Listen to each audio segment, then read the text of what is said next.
very interesting. A great theologian said that when preachers preach, they should have the Bible in one hand and a copy of the daily newspaper in the other hand.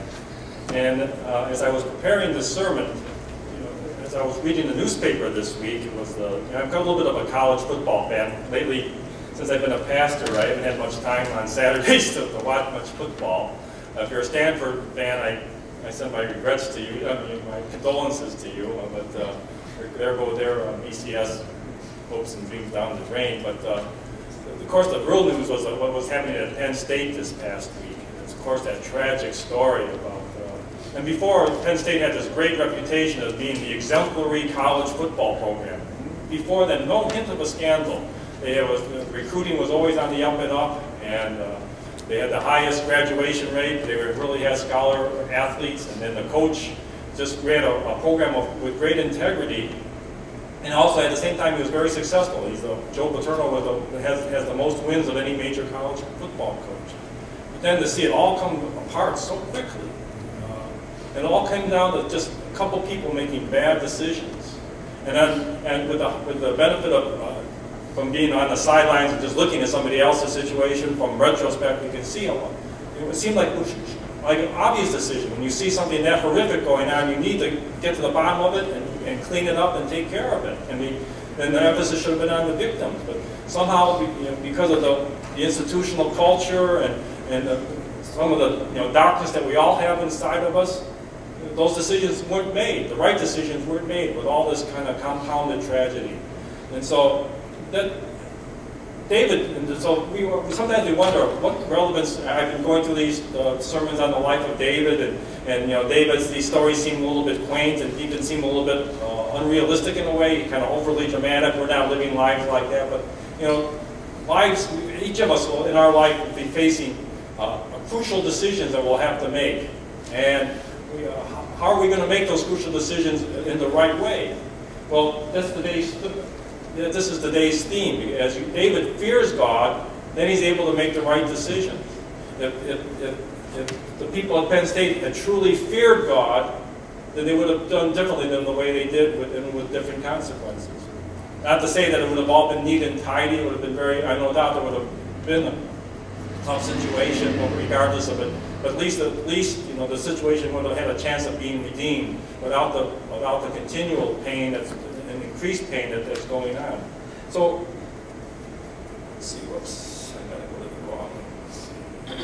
So as we start our sermon, we'll be doing it by reading today's scripture. Slideshow. 1 Samuel 24. After Saul returned from his battle with the Philistines, he was told that David had gone to the wilderness of En-Gedi. So he took 3,000 special troops and went to search for him among the rocks and wild goats of the desert. At the place where the road passes some sheepfolds, Saul went into a cave to go to the bathroom. But as it happened, David and his men were hiding in the cave. "Now's your time," David's men whispered to him. "Today is the day the Lord was talking about when he said, 'I will certainly put Saul into your power to do with as you wish.'" And then David crept forward and quietly slid off the bottom of Saul's robe. But then his conscience began to bother him. "I shouldn't have done it," he said to his men. "It's a serious sin to attack God's chosen king anyway." These words of David persuaded his men not to kill Saul. And after Saul had left the cave and gone on his way, David came out and shouted after him, "My lord, the king!" And when Saul looked around, David bowed low before him. And then he shouted to Saul, "Why do you listen to the people who say I'm trying to harm you? This very day you have seen it isn't true. For the Lord placed you at my mercy back there in the cave, and some of my men told me to kill you. But I spared you, for I said, I will never harm him. He is the Lord's chosen king. See what I have in my hand? It's the hem of your robe. I cut it off, but I didn't kill you. Doesn't this convince you that I am not trying to harm you and that I have not sinned against you, even though you have been hunting for my life? The Lord will decide between us. Perhaps he will kill you for what you are trying to do for me, but I will never harm you. As the old proverb says, wicked is as wicked does, but despite your wickedness, I'll not touch you. And who is the king of Israel trying to catch anyway? Should he spend his time chasing one who is worthless as a dead dog or a flea? May the Lord judge as to which of us is right and punish whichever one of us is guilty. He is my lawyer and defender, and he will rescue me from your power. Saul called back, "Is it really you, my son David?" And then he began to cry. And he said to David, "You are a better man than I am, for you have repaid me good for evil. Yes, you have been wonderfully kind to me today, for when the Lord delivered me into your hand, you didn't kill me. Who else in all the world would let his enemy get away when he had him in his power? May the Lord reward you well for the kindness you have shown me today. But now I realize that you are surely going to be king, and Israel shall be yours for rule. Oh, swear to me that by the Lord, that by when that happens, you will not kill my family and destroy my line of descendants." So David promised, and Saul went home, but David and his men went back to their cave. Samuel 26 has a similar story. We won't have time to cover that one. We spent 4 weeks, 3 sermons when David was in the cave of Adullam. Remember, we had the dark night of the soul, and then he gathered all his misfits together, and God was training them to be a leader, and God sent him all these people to lead. So after that, I think we had 3 sermons on that topic. So we were stuck in the cave of Adullam, and this is pictures I found on the internet about what the cave of Adullam, which they think is the cave of Adullam, looks like. And now we leave the cave of Adullam for the caves of En-Gedi, going from one cave to the next. So Saul is still hunting David, and David's forced to live in this inhospitable land. You can see how mountainous the terrain is, and it's all pocked with these little caves. And the scripture talked about these goats that are running around, these wild sheep. These are the kind of the ibex that they're kind of a cross between a small deer and a goat, perhaps. They all lived throughout that. David's men were probably living on, killing those for food and things like that. But David, in this situation, he faces a major dilemma. Okay, so he's being hunted. He's got 600 men and their families that he's trying to provide for and take care of. He finds that he cannot trust anybody, all the other people. If he ever goes into a village, immediately somebody sneaks out and reports it to Saul. Saul sends an army to try to capture him. He tries to go to Saul's enemies, but then that doesn't work out. So he's constantly living the life on the run. He's constantly being hunted and hounded, and he has no place where he can really set down roots and have a home. He's wondering how long. Already he knows that God has been anointed him to be the king, but right now becoming king seems so far away. He's just caught up full time, being preoccupied with trying to provide and just survive from day to day and provide for all those men that he's trying to support. And then finally, by circumstance, and once again, there's no accident, there's not a coincidence, it's all part of God's plan for that situation. Saul, after many, many close calls, Saul goes into this cave where David and his men are actually hiding. And he's got 3,000 troops all around him, surrounding him, trying to track David down. And immediately, the men just see the situation very clearly from their point of view. Wow, God promised you to be the king. Now's the time. This is it. Strike. Act decisively to kill Saul. It's got to be God. Why would Saul come into the cave all by himself and be defenseless like that? You can solve your problem all in 1 second. Right? It seems like pretty good reasoning. But then something in David causes him to stop and say, "No, I can't do this," even though opportunity seems there. All the leadership book says you got to strike when the iron is hot. There's a decisive point, and at that decisive point, you got to be bold and you got to be courageous. And so, all the culture, all the stories that David heard, about the heroes, that's how they would react. But something when he's about ready to, perhaps he even put his hand on his. He did put his hand on his. So we know he took his sword out. And he's about ready. Is he going to kill David? Is he going to kill Saul? But no, he just cuts off the hem of his thing. What happened probably when Saul went to the bathroom, he probably took the robe off and put it off to one side, and David just come up and took it aside. So he made a different decision. That was his dilemma: kill Saul or not kill Saul. And so David's decision is not to kill Saul. Now, put yourself in David's shoes. What would you have done if you were in that situation, not knowing how the story turns out and all that? The see what the outcome actually is. Proverbs says, and this is the wisdom of God, that says, when the Lord is pleased with a man's ways, he makes even his enemies be at peace with him.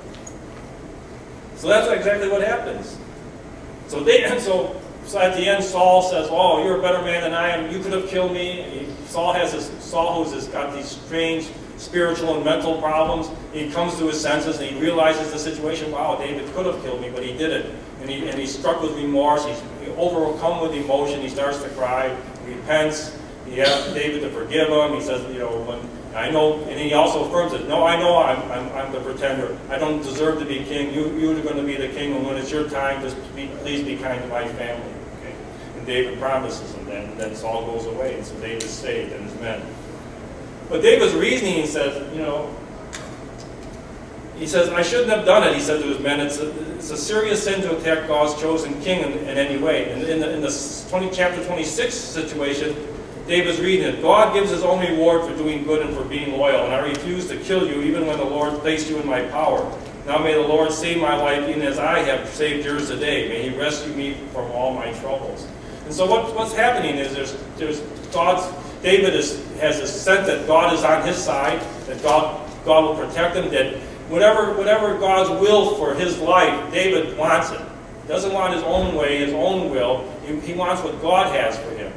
And so he's willing to accept the short-term consequences of that, the uncomfort of living in the desert, of having to deal with these 600 men who were all malcontents and misfits and whatever.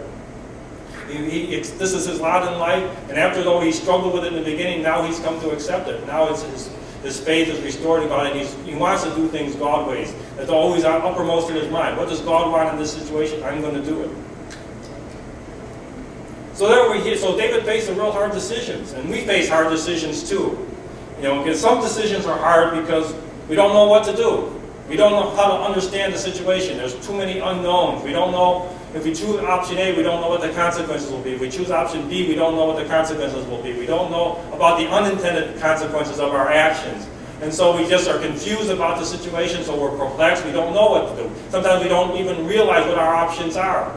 So some decisions are hard because we lack the foresight and the knowledge to be able to understand the situation and know what our options are.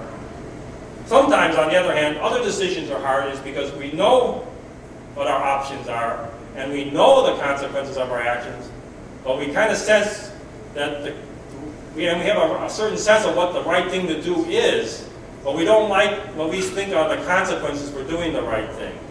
It starts even like when we're kids. I mean, this is not a complicated situation. Even children face that. You're playing, your mom told you, don't play in the house. You're going to break something. And then, I can tell you a story of my own life. I had two older brothers, and it was a rainy day or a snowy day. We couldn't play outside, and so next thing you know, something became a football. We're throwing it around in our house, and sure enough, we knock over a lamp, and it crashes, breaks it in a million pieces. So then we have a hard decision. We know what the right thing to do. We should tell Mom. We should say, I'm sorry we were playing. You told us not to play, but we broke the ramp. Then take the consequences for it. But we say, but then my two brothers and I, we just sit down, we start brainstorming. Okay, how can we get out of this? We all knew the right thing to do was to tell Mom the truth, but we didn't like the consequences of that decision, so we decided to come up with some crazy story to say that, it wasn't our fault, and all this other kind of stuff. So, we didn't want to lose our dessert or have our allowance taken away or whatever the punishment my mom was going to bestow on us. So other decisions are hard because we know what the right thing to do is, but we don't want to do it because we don't want the consequences. So this situation is kind of both. It's not always clear what the consequences were going to be. But David had to work through both situations. He was able to see clearly through the situation. Then he also was able to find the courage to do the right thing. Because where we get tripped up in our decision making, it seems like there's there's probably four areas where our decision making starts to get problematic. One thing, we tend to look, we all have a certain kind of mind, we have a certain kind of heart, and we have a real easy time compartmentalizing it.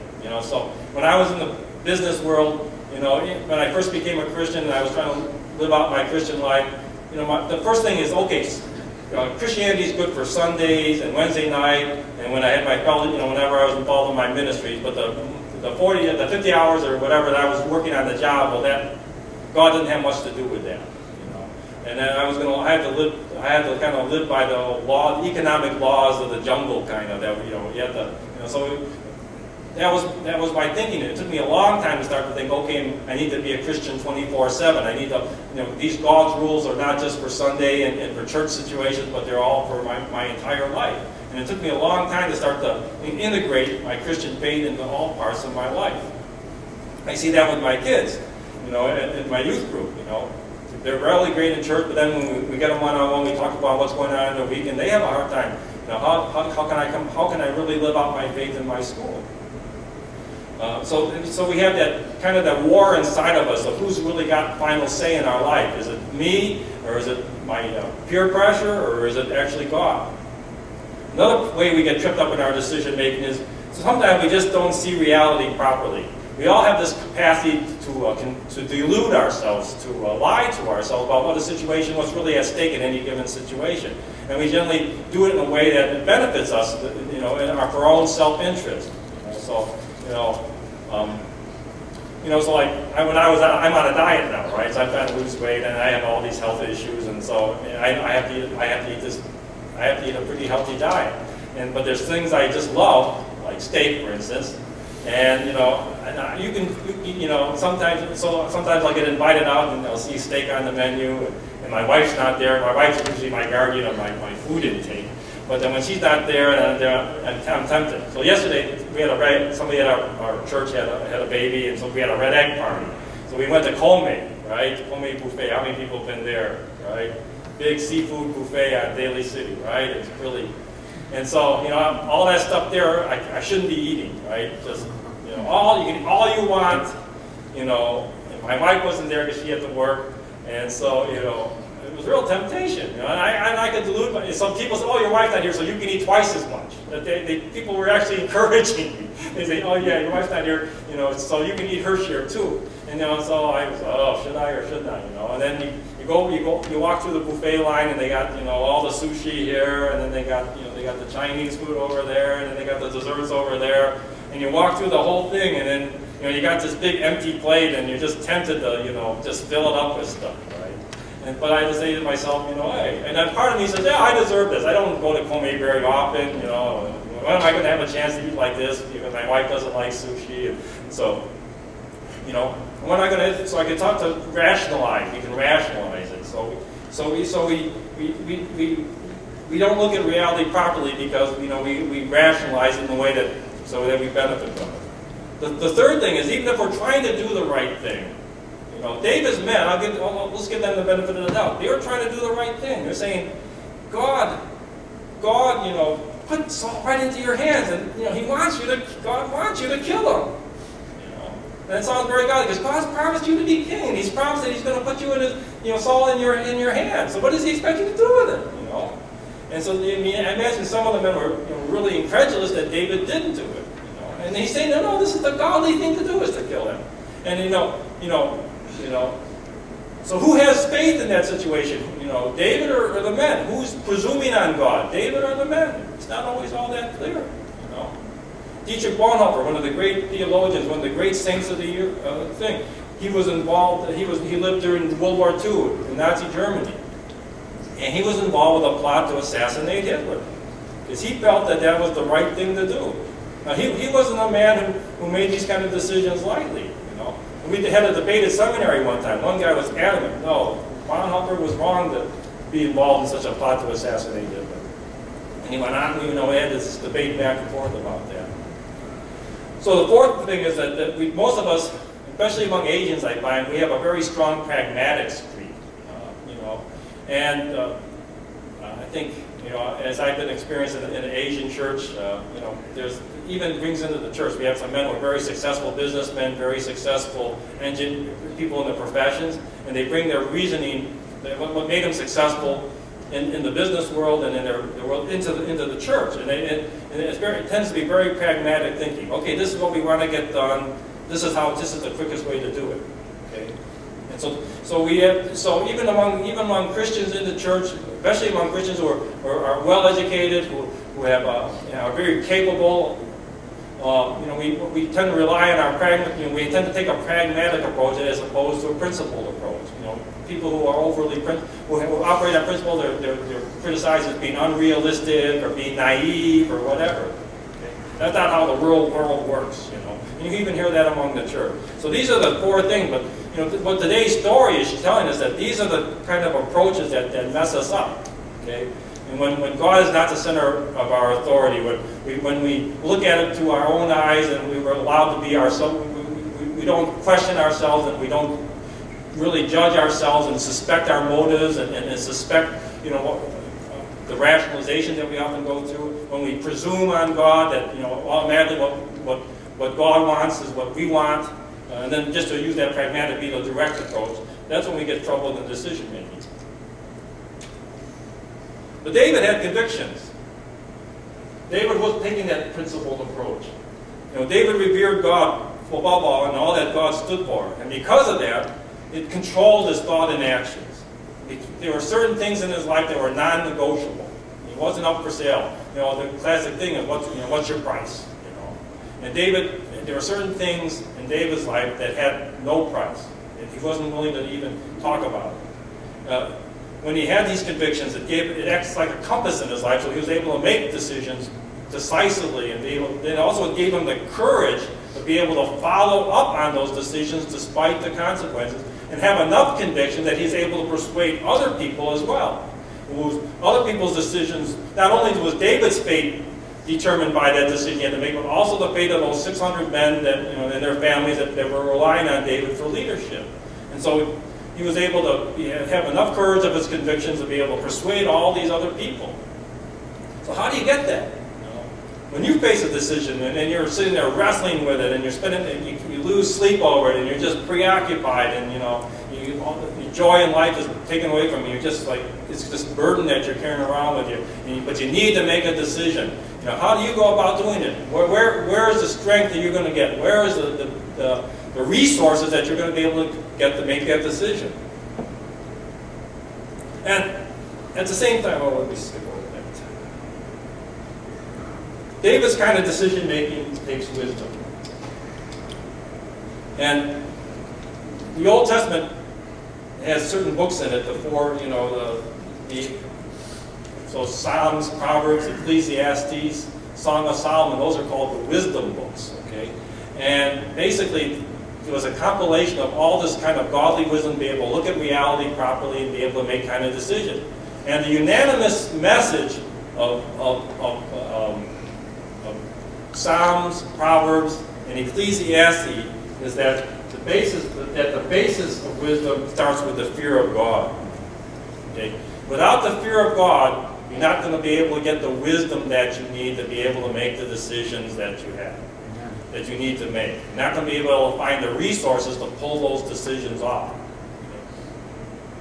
Because, now, fear of God, when we share that, that's not a subject that we talk about too much. I don't think I ever heard I've been in church for 40-something years, and I've never heard a sermon on the fear of God, as far as I can tell, as far as I can remember. It was talked around, but never talked about specifically. So even when I was preparing this sermon, and it seemed like this was the crux of the passage, I struggled with, what is this fear of God stuff, you know?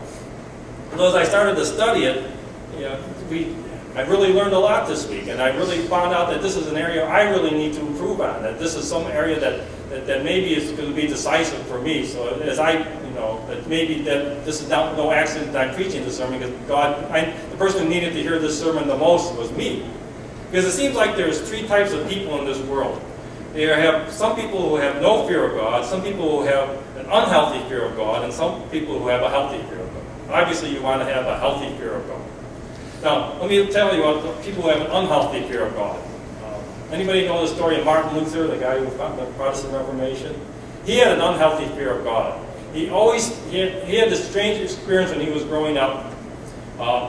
He was riding out on a horse with a friend in a lightning storm, and his friend was struck by a lightning bolt and died. And he was right next to Luther when it happened. And so Luther said, "Oh, why did God take him?" You know, so he immediately, that's the cliche, right? God, you displease God, He throws a lightning bolt at you and He zaps you. All right, so that actually happened though in Luther's life. And so he's thinking, okay, what happened to him? And so since that experience, he was super scrupulous. He's wondering, what's that thing I'm going to do that's going to zap me, right? And so he was worried about his behavior. He became super scrupulous. He looked at everything he did, and he was always questioning whether, is this the right thing, or is this going to be sin? Is this going to make God angry? Is God going to zap me? Right? So he becomes a monk. His father wanted him to be a lawyer. Luther said, no, I don't want to be a lawyer. God might zap me. So I'm going to be a monk, because that was that day, joining a monastery was considered the height of holiness. But that didn't solve his problems. The minute he gets in there and he thinks, okay, my job will be a lot easier. I'll be living with a bunch of holy people and religious people, and all my problems will be solved. I'll be protected from the temptations from the world. But he found out that he wasn't. Even in the monastery, when he's surrounded, he's doing religious duty. Every minute is spoken for him. He's spending most of his time praying and reading the Bible. He still was plagued with thoughts and with temptations. He was constantly worried that he was going to disappoint God in some way, and that God was going to zap him. So he was always going to his abbot, the head of the monastery, and confessing sins to him. And it was like the abbot just got sick of listening to him, because he was confessing like the most trivial things. And no, any people watch The Simpsons? Like Ned Flanders, right? Like Ned Flanders has an unhealthy fear of God, and he thinks that God's going to zap him, right? And so he's always going to Reverend Lovejoy and saying, is this a sin? Is that a sin? Is this a sin? Constantly, he has an unhealthy fear of God. Now, on the other hand, that's some people's problem. Okay, I grew up in a fundamentalist church, and in the beginning, I had a little bit of struggle with that. They had all these rules they had to do, whether or not you were in or out, I struggled with some of those rules, and so I kind of had that same. But I got over that pretty quick. I think my teenage years took care of that. But and then my problem was I didn't have any fear of God, because when they said, "Oh, God's like this policeman; he's going to zap you," and then occasionally I sinned a couple of times and nothing bad happened to me. So I think to myself, well, maybe it's not exactly like they say it is. Maybe God's not this policeman who's sitting there spying on me 24/7 and he's waiting for me to mess up so that he can zap me. That was the view of God that they were promulgating. So I said, okay, and then I had other friends, and they said, oh, that God stuff's ridiculous. Why are you wasting your time on that? And so, in the teenage years, I kind of got off the track a little bit there, and I had almost no fear of God. In fact, I almost kind of reveled in trying to find rules to break for a little while. Relatively speaking, I wasn't like I don't want to give the impression like I joined the Hells Angels or anything like that, but I kind of did a 180 during my high school, college, maybe a year or two out after college. It's like, in a certain sense, I know what were the rules. Okay, I kind of flaunted it and tried to deliberately chose to try to break it. I didn't have any particular fear of God back in those days. And that's, I think, in our culture, that's the more prominent one, that we've kind of compartmentalized God into a certain way. We feel that we can judge God. Okay? There's the unhealthy fear and the healthy fear of God has a sense that God is your judge, and your life is accountable to Him. He has authority in your life to tell you how to live your life, and He has a right to expect certain things from you. Somehow along the line, our culture, the change has shifted so that we think that we can judge God. So there are men who study the Bible, and they don't read the Bible to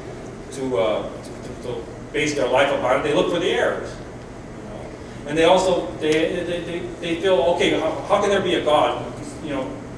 Earthquakes and the wars. How can a loving God do things like that? So they spend all their time arguing about that. So we have men like Mark Berman, some of these skeptics that they have no fear of God in their life anymore. They feel like I'm the judge of God, not God the judge of me.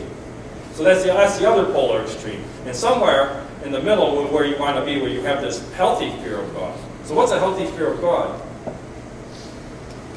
Well, Ecclesiastes says the end of the matter. So this is this is the end of the book of Ecclesiastes. Ecclesiastes is this wonderful book where they just going back and forth about all trying to make sense of life and make sense of what the conventional wisdom is and where God is. Ecclesiastes 12:13. So he looks at every point of view, every worldview. He looks at every perspective, and his conclusion at the end of the book is the end of the matter. After all has been said and done and everything's been considered, fear God, keep His commandments, for that is the whole duty of everyone. Fear God, obey, keep His commandments. So he's saying, So the wisest man who ever lived on the planet, that's his conclusion of how to live your life. So what is the fear of God? So it seems like the fear of God, as I studied this, is that it has several components. The first part is that it's actually fear. Okay? So this is Jesus' words. There he is, oh, Jesus, meek and mild. But Jesus says some pretty hard things. And this is one of the hard things. He says, I tell you, my friends, very interesting, he says, you're my friends. Do not fear those who kill the body, and after that to do nothing more. But I will warn you whom to fear. Fear him who after he has killed has authority to cast into hell. Yes, I tell you, fear him. What's that talking about? It's obviously talking about God, right? So the writer of Hebrews says, it's a fearful thing to fall into the hands of the living God. So you should have that sense that God is serious. God is not one to be trifled with. God is, God has standards, God has authority, God has a right to be the boss of you. Okay? So the fear of God it's partly that. Okay? It's partly fear. Another part of it is oops, okay, sorry. Well, one of these days we can get the computer desynced with the projector. Okay, so that's what Hebrews 10, Luke 12, 4, and 5 talks about. And then Hebrews 10:31. So the next part is reverence, awe.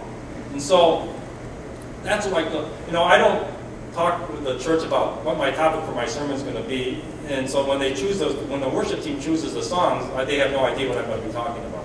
But amazingly, how often the songs that they choose kind of in line with goes in line with what my sermon topic is. Because if you did all those things, so if you can recall the songs that we sung today, and if you did all those things, if you said those words and you really meant it, and if you really obeyed, if you did everything that those songs said, then you would have a pretty good fear of God, because the other aspect of fear of God is kind of this reverence, awe. So Psalm 33 says, for the word of the Lord is upright, and all of his work is done in faithfulness. He loves righteousness and justice, and the earth is full of the steadfast love of the Lord. By the word of the Lord the heavens were made, and by all their hosts by the breath of his mouth. He gathered the waters of the sea as in a bottle, and he puts the deeps in a storehouse. Let all the earth fear the Lord. Let all the inhabitants of the world stand in awe of him. For he spoke and it came to be. He commanded and it stood firm. So when you go to Yosemite, so I went, my uncle, when I first came out here, I was living with my uncle. He's a scientist, he worked at Berkeley, he had a very scientific perspective. We had a few conversations, we understood that, I was pretty religious, and his perspective was, yeah, he didn't want to argue about it though. So the first time he said, okay, you got to go and see Yosemite. So he took me out to Yosemite, and we stood up there at that vantage point where you can look out and the whole valley is out before you, right? And you can see Half Dome, you can see the waterfall, you can see El Capitan, and it's all beautiful. Like, really, it just sends shivers up your spine. And there's that old kind of raggedy tree, that tree that's all gnarled and stuff, and it's just a beautiful scene. And, so we were sitting there, and we're both awestruck, we both did the same thing. And so I said, oh, praise God, what a wonderful thing. He says, and so he kind of looked at me and smiled, because he understood the geology of the situation, how it all happened. And he says, well, okay, I said, I don't know about God, but I'll call it Mother Nature. And so, but we both saw this amazing thing, but he saw Mother Nature, he saw physical processes at work, where I saw the handwork of God. That's the difference. And the last component of the fear of God is honor. So Revelation 4, and when we're in heaven, we're going to have this healthy fear of God, and it'll be a reality. It won't be a choice that we make. It'll be something that will be so obvious that we have to do it. And so this is what the people in heaven are referring to God. You are worthy, our Lord and God, to receive glory and honor and power, for you created all things, and by your will they existed and were created. And they, worthy is the Lamb that was slain to receive power and wealth and wisdom and might and honor and glory and blessing. Then I heard every creature in heaven and earth and under the earth and in the sea and all that is in them singing. To the one seated on the throne and to the Lamb be blessing and honor and glory and might forever and ever. Okay, that's the song you're going to be singing forever and ever and ever and ever. And that's the other part. So it's part fear, part reverence, all part honor. So what does the fear of God look like? You have to kind of sit this up in the high gear here. So now Israel, what does Yahweh your God ask of you? Only this, to fear Yahweh your God, to follow all his ways, to love him, to serve Yahweh your God with all your heart and soul, to keep the commandments and laws of Yahweh whom I am laying down for you today for your own good. Okay? So it's part obedience, it's part serving, it's it's worshiping, it's loving, following, walking with God. What does the fear of God feel like? Okay, so this is kind of an abstract kind of concept I'm kind of telling you. I kind of live in the world of ideas, and so I got to need to, when I was in my teaching class at seminary, they say you got to make people feel, and you got to make people, do, and you got to make people be, and so you just can't talk to their head. It's not all cognitive. And so, how many people here have either read the Narnia Chronicles by C.S. Lewis or seen the movies that have been coming out? Lion, the Witch, and the Wardrobe, Prince Caspian, Boys of the Dawn Treader, we all see them, right? Main character. So C.S. Lewis is this great Christian, and he's also a great creative artist. And so he's able to evoke, if you can watch these things were, I should tell you my testimony one time, Lion, the Witch, and the Wardrobe, did I tell them? I think I may have told you my testimony one time, but this book, Lion, the Witch, and the Wardrobe, had a huge role in my returning to God after my years of apostasy during my adolescence time. And the idea was that God was always this abstract concept to me. God never got real to me. I never was able to get my hand around God. And on a mental level, certainly, I could, if somebody asked me, okay, what are God's attributes, I could have, talked about 5 minutes about that from what I learned in Sunday school.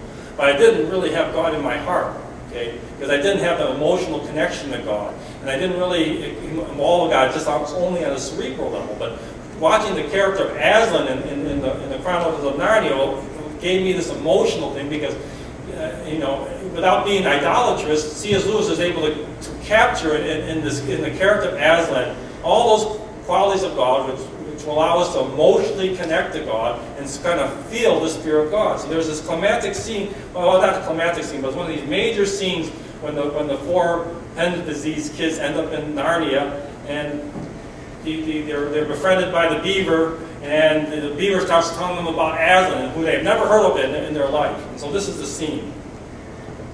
Who is Aslan? Asked Season. Oh, okay, so.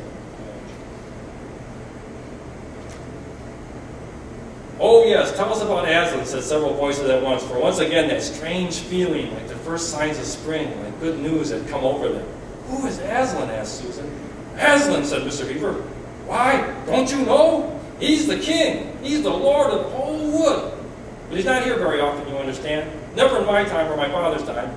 But the word has reached us that he has come back. He is in Narnia at this moment. He'll settle the White Queen all right. Lord, so it's not you not you that will save Mr. Tumnus.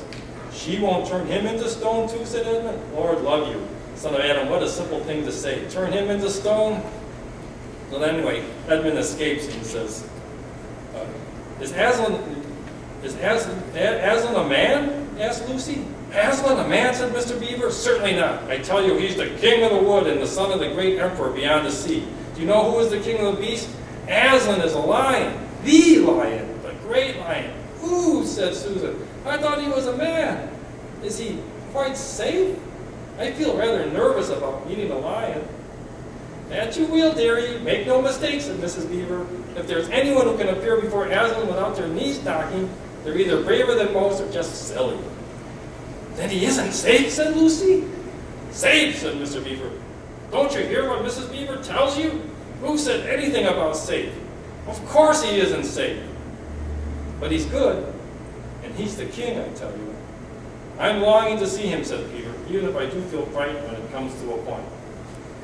So that's the idea, that in that little episode, if you can picture it from the movie or from reading, that kind of captures that whole sense of what the fear of God is. It's acknowledging God in all of his might and all of his magnitude, even all the danger that he represents, but at the same time being drawn to him, because he may not be safe, but he's good. And that he's worthy of your trust, and then he's worthy of your confidence, and he's worthy of your obedience, and he's worthy of your worship. And that's what the fear of God is, all those things kind of coming together. So examples of God-fearers are Abraham. When God asks him to sacrifice Isaac, he does it because he fears God. And then when he actually does it, and then when God intervenes in the situation, he says, now I know that you fear me. Okay. Moses, when he was at the burning bush, and then when he actually comes into God's presence, and then God welcomes him and says, come nearer. And Moses is afraid to come nearer, but somehow he manages to come near and be drawn nearer to God. Job, despite all the calamities that happened to his life, he refuses to curse God. He refuses to break his honor and his commitment to God. The sailors in the Jonah story, the storm is raging on, and they find out it's Jonah who's responsible. And they say, I'm running away from my God, and my God is the one who's caused this storm. And they say, oh, and then they all have to become afraid of the God. And then when Jonah tells them, you have to throw me into the ocean, and only then will the storm stop. They don't want to do it. But then when they actually do it, when they have no other choice and they do it, and they find out the storm stops immediately, then immediately they start worshiping God, the God of Jonah. So these are examples of people who fear God. So let me go through this very quickly. There's a positive effects for fearing God. If you fear the Lord, you will depart from evil. The fear of the Lord is to hate evil. So if you really fear the Lord, you won't be involved in situations like the people at Penn State. You'll be in a poor situation like that. It'll be very clear what the right thing to do is. For Proverbs 9:10, for the reverence and the fear of God are basic to all wisdom. Knowing God results in every other kind of understanding. The fear of the Lord prolongs life. Whoever keeps to an honest course fears Yahweh. The fear of the Lord is a fountain of life, that a man may avoid the snares of death. The reward of humility and the fear of the Lord is riches, honor, and life. There are privileges from fearing God. The friendship of the Lord is for those who fear him, and he makes his covenant known to them. To see how Yahweh watches over those who fear him, those who rely on his faithful love. The angel of the Lord encamps around those who fear him and delivers them. Surely his salvation is at hand for those who fear him, that his glory may dwell in our land. The loving kindness of the Lord is from everlasting to everlasting on those who fear him, and his righteousness to children's children. So the grace of God comes to those who fear God. Psalm 115:11. Those who fear the Lord trust in the Lord, who becomes their help and shield. So how do you develop a healthy fear of God? So you got to kind of zip this up really quickly. You have to have a correct view of God. You have to have a strong connection to God. And you have to keep that connection at all times. And you have to have a continual sense of God's presence and an ongoing commitment to him. First thing I'd like to talk about, I'll have to end it here. We all have an incomplete, sometimes injurious view of who God really is. Some of them are heirloom God. We believe in the God of our parents. It's not really our God. Mom, what are we? Well, we're Christians. Okay, I'm a Christian, I guess. Well, we're Presbyterian or whatever your denomination is. So we don't ever take ownership of yourself as whatever your parents believe. The cultural God, whatever the culture says who God is. Usually lately now, it's, God is kind of this benign, distant figure. Maybe the deist who says God created this world kind of wound up like a clock, and now he's somewhere else doing something else. Killjoy God, that's the God of the fundamentals that I grew up with. God who, the 11th commandment is thou shalt not have any fun. And whenever anybody's having any fun, oh, that's got to be sin. I kind of grew up in that kind of culture. The enforcer God, the God who's ready to zap you, the one that Martin Luther was struggling with, the God who zaps you when you mess up. The jellyfish God, the God who just says, no, there, boys will be boys, that kind of stuff, just forgives and forgets everything. The absentee God, that's like the God of the deist. The cosmic bellhop, the God who comes at your beck and call. And otherwise, when you need him, you try to connect to him. But if you don't need him, you don't want him around. Or the kindly grandfather God. Those are kind of these images of God that we carry around and read. They're kind of like idols because they're not accurate representations of God, who God is. So you need to have the true conceptions of God. So you got to kind of reflect on your experience of how God is in your life. And there's 3 good resources. J.I. Packer's Knowing God, Henry Blackaby's Experiencing God, A.W. Tozer's Knowledge of the Whole. Any of those books, if you take some serious study, you'll be able to get a true, rich, and deep and full understanding of who God is. So they have to have a sense of God's presence in reality. So you have these life-changing encounters with God, and you have to have a daily commitment to stay connected to God. And so I want to just finish by saying, with David, we all want to have our prayers answered. Most of us have reached a stage in life where we have some kind of prayer in our life, and a lot of that prayers are requests that we have for God, because we have this kind of situation that we want. We're facing situations that are beyond. I appreciate the prayer this morning about how limited we are and how much we need God to work in our lives. And we all face situations where we want God to resolve situations in our lives. And so we pray. We pray about all kinds of situations, and we have certain outlooks in mind that we would prefer to have happen. But the prayer that God always answers, if you want your prayers to be answered, pray like David did, thy will be done. Thy will be done. That's the prayer that God always answers. When you align your will with God's will, instead of trying to get God to align His will to your will, then you'll start to see the thing of God. Then you'll be fearing God.